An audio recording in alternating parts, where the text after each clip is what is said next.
ready to start making actual adjustments to the audio in our system. We'll start with adjusting the input settings and then move on to the output settings.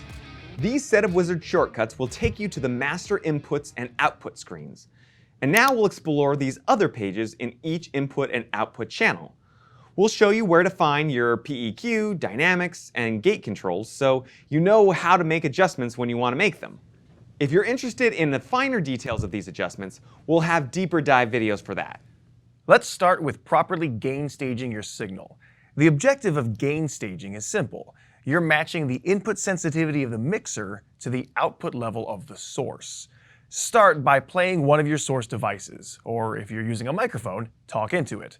Whichever one you do, make sure the signal level from the source gets as loud as it is ever likely to be in use. On the setup screen, you'll want to adjust the input trim until the loudest peaks are into the yellow range, but nothing is clipping into red. We highly recommend using NPM Cue function to aid in this. Just like a professional mixing console, the NPM Cue function lets you plug in headphones or earbuds and listen to the input and output signals without affecting the sound in the zones at all. You can do this in the equipment room, far away from the active zones. Just engage the Cue button for each source and use the Cue level button to adjust the headphone volume. Once it's done, remove that input from the Cue and move on to the next input. If your system includes video sources, you might also be using a video switch that introduces a little bit of latency to your video signal.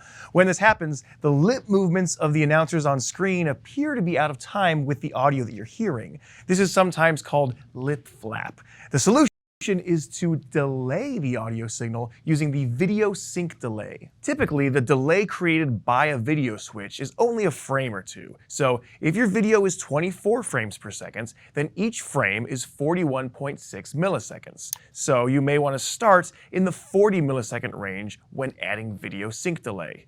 Start there to see if you can get the lips and the sound to match.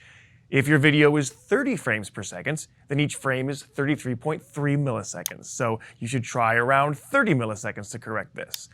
Don't forget to enable this delay if you're using it. Now that we've truly finished with the setup page, let's look at the other configuration pages. The PEQ gives us access to a 4-band parametric equalizer, and you can select the gain, frequency, and width, or Q, for each adjustment. You can also move the handles directly on the graph. If you don't have much experience with this, you may want to engage simple mode, which will limit your controls to the gain knob only. If you've already made some adjustments before engaging simple, don't worry, it keeps your previous settings exactly where they are.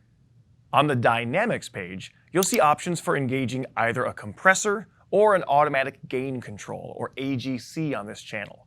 In order to activate either one, you'll need to toggle the in switch, and you'll notice that any channel with its dynamics engaged will have an indicator illuminate next to its fader on the channel strip. This also illuminates the graph on screen to help you know when the processing is active. For a compressor, you can once again engage simple mode if you'd like to simplify the control here to a single knob, or you can fine-tune the threshold, attack and release time, ratio, and gain of the compression. For the automatic gain control, this would often be applied to music tracks that might vary in average volume. You might want to turn down the songs that were recorded a little louder, or turn up the songs that were recorded a little quieter. Some good values to start with would be to set your max target to -3 dB and the min target to -15 dB, giving you a 12 dB window. The way that AGC works is that it applies gain or gain reduction to try and get the RMS average signal level inside the window. If the RMS value is above, the AGC will reduce gain, and if the signal is below, it will add gain up to the max gain value that you set. If you reduce this window size, you make the AGC circuit work harder trying to keep the signal in the target window, and those changes might be too noticeable. The max gain is the most gain that will be applied while trying to push a low-level signal into the window. The threshold is the point at which the circuit no longer looks at the RMS. This means that long fades or gaps in songs will no longer push the gain up to try and get the song louder and bring up the noise floor. The release is how long the circuit waits before it stops applying gain or gain reduction. The longer the number, the slower the circuit.